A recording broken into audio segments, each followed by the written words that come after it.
Hello दोस्तों, सभी दोस्तों को मेरा नमस्कार। दोस्तों आज मैं वीडियो बना रहा हूँ 2024 में जो केदारनाथ यात्रा हुई है उस संबंध में। जो मैंने यात्रा की थी उसके अनुभव मैं आप लोगों के साथ शेयर करना चाहता हूँ कि अगर आप केदारनाथ यात्रा प्लान करने की सोच रहे हैं 2025 में, या आप 2026 में केदारनाथ यात्रा करना चाहते हैं, तो उस संबंध में आपको कुछ अनुभव शेयर करना चाहता हूँ ताकि आपकी यात्रा आनंदमय हो, सुखमय हो। आई थिंक दोस्तों 2024 में 10 मई को केदारनाथ के जो कपाट खुले थे और हम लोग गए थे 11 मई को। तो थोड़ा बहुत डाटा ऊपर नीचे हो सकता, लेकिन मई में खुले थे। तो दोस्तों वहाँ पे हमने जो केदारनाथ की यात्रा की थी तो उसके अनुभव आपके लोगों के साथ शेयर करना चाहता हूँ, और ताकि आपकी यात्रा आनंदमय हो, सुखमय हो और आपको कोई दिक्कत ना आए। इसलिए मैं केदारनाथ से रिलेटिव कुछ जानकारी आप लोगों के साथ शेयर करना चाहता हूँ। तो 10 मई को आई थिंक केदारनाथ के कपाट खुले थे और 11 मई को हम लोग गए थे। तो दोस्तों अगर आप उत्तराखंड में हैं तो आपको सब पता है कि कहाँ से कौन सा रूट से जाना है, इसकी कोई दिक्कत नहीं है। लेकिन अगर आप उत्तराखंड में नए हैं और आपको ज़्यादा पता नहीं है, और या आउट ऑफ स्टेट हैं, उत्तराखंड से बाहर के दूसरे स्टेट के हैं, तो आप लोगों को कुछ चीज़ों का ध्यान रखना बहुत ज़रूरी है। जैसे जो उत्तराखंड में नए हैं तो उनको, या बाहर के लोग हैं तो उनको जो शुरुआत होगी यात्रा की, वो रूट की शुरुआत होगी वो ऋषिकेश से। ऋषिकेश में आपका रजिस्ट्रेशन होगा। वहाँ पे यात्रा रजिस्ट्रेशन पंजीकरण वाले केंद्र खुले हैं, तो वहाँ पे आप ऑफलाइन या ऑनलाइन अपना रजिस्ट्रेशन कर सकते हैं। तो सबसे पहले तो आपको रजिस्ट्रेशन करना है। रजिस्ट्रेशन की सुविधा उत्तराखंड गवर्नमेंट ने 1-2 साल पहले ही शुरू की थी, क्योंकि आप लोग जानते हैं जैसे उत्तराखंड में आई थिंक 2016 में जो भयंकर आपदा आई थी केदारनाथ में, तो उस समय कई लोगों का पता नहीं चल पाया था कि कितने लोग आए थे, कितने लोग नहीं गए थे। तो उस वजह से उसका भी पता चल जाता है कि अगर कोई दुर्घटना होती है तो रजिस्ट्रेशन से पता चल जाता है कि ये अमुक व्यक्ति यहाँ आया था कि नहीं आया था। और जो मैनेजमेंट होता है, प्रबंधन होता है, उसमें भी सहूलियत होती है कि कितने लोगों को हम यात्रा एक दिन में करा सकते हैं, और व्यवस्थाएं सुचारू रूप से करने में मदद होती है। लेकिन जो ये रजिस्ट्रेशन होता है तो इसकी सच्चाई तो ये है कि ये बस फॉर्मेलिटी होती है। लेकिन जो रजिस्ट्रेशन होता है उस हिसाब से जो होना चाहिए कि एक दिन में इतने यात्री इस एरिया में आने चाहिए, तो वो तो बस फॉर्मेलिटी होती है। लेकिन जो रजिस्ट्रेशन होते हैं उससे कहीं ज़्यादा लोग आ चुके होते हैं या आ जाते हैं केदारनाथ के मेन रोड पे। तो इस वजह से भी यात्रा काफ़ी भयानक हो जाती है। तो भीड़ भाड़ होने की वजह से दुर्घटना होने की संभावना रहती है। तो दोस्तों कुल मिला के यही कहना चाहता हूँ कि जब यात्रा पीक पे होती है, पीक में मतलब जैसे 10 मई को कपाट खुल गए हैं तो 10 मई को थोड़ा भीड़ कम होगी, 10 और 11 को। लेकिन 12 से लेकर फिर 10 दिन तक लगा लो। अगर 10 मई को कपाट खुले हैं तो लगा लो 11 से लेकर और 25 मई तक 10-15-20 दिन तक पीक पे रहती है। इतनी भीड़ रहती है कि रास्ते में पैर रखने की जगह नहीं रहती है। और ये रास्ता रहता है 6 फीट या ऐसे ही 12 फीट का होगा ये रास्ता। कहीं पे कम है तो कहीं ज़्यादा पर, तो ये लगा कि चलो इस तरह का रास्ता रहता है, ये देख सकते वीडियो में। तो इसी पे घोड़ों को भी चलना है, इसी पे जो पिट्ठू बैग वाले होते हैं उनको भी चलना है, इसी पे जो कुर्सी टाइप की बनाई रहती है उन्होंने, तो उस टाइप पे जो बूढ़े बुज़ुर्ग लोग रहते हैं उनको भी चलना है। तो रास्ता बहुत कंजेस्टेड हो जाता है। तो आप लोगों से मेरा यही विनम्र निवेदन है, जब यात्रा पीक पे होती है तो अगर आप हट्टे कट्टे हैं तभी आए।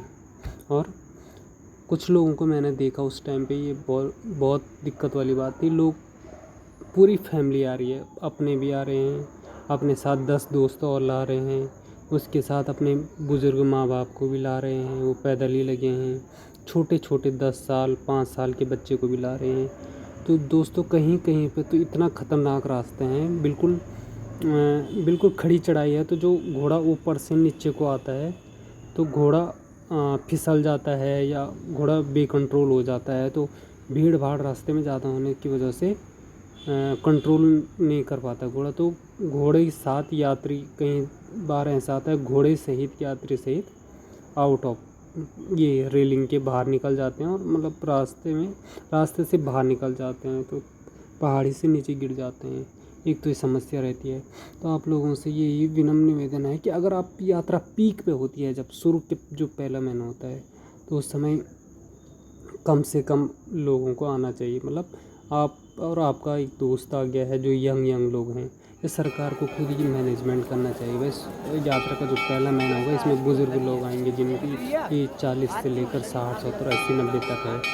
इस तरह का कुछ मैनेजमेंट होना चाहिए। लेकिन सरकार को तो ये है कि भाई हिंदू धर्म का प्रचार करना है, वो करना है, ये करना है, दिखाना है कि हमने इतने सारे यात्री भर दिए, ये कर दिए, विश्व रिकॉर्ड बना दिया।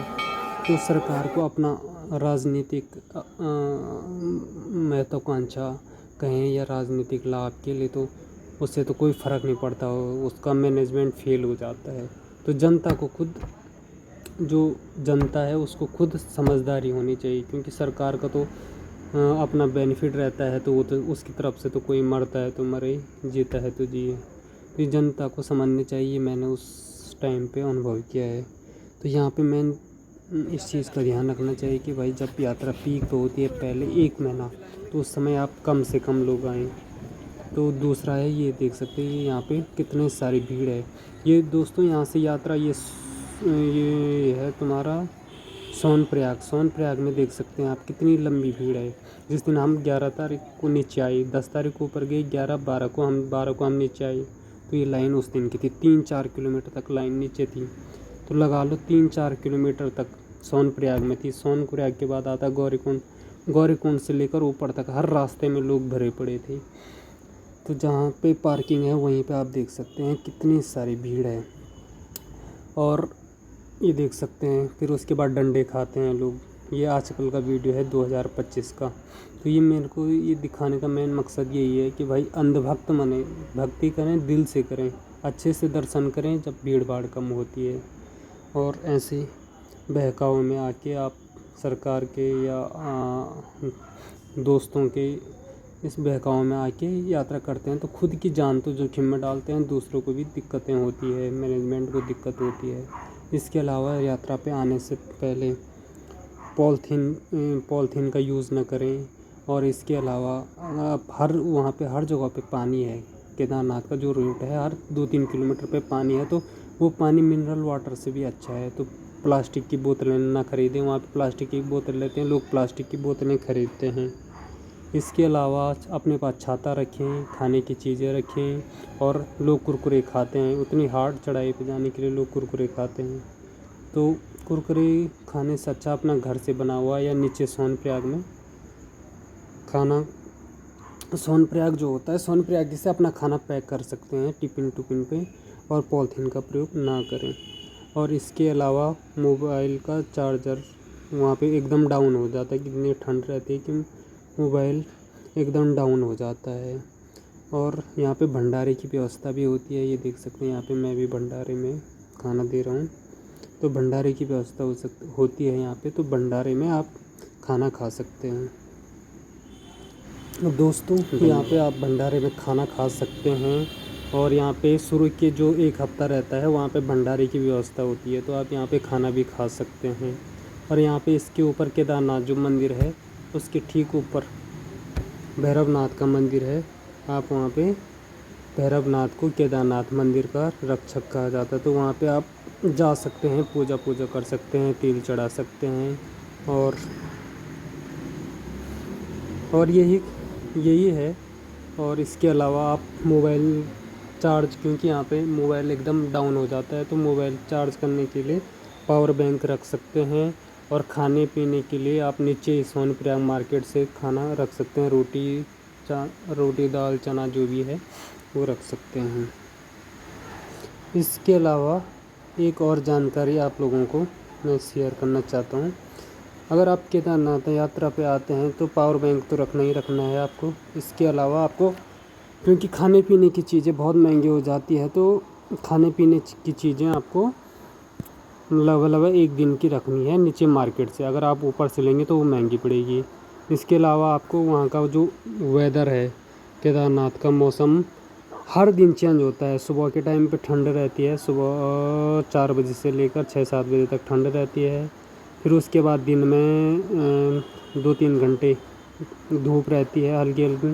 फिर शाम को हल्की हल्की बारिश, फिर ठंड होती है। तो मौसम चेंज होता है।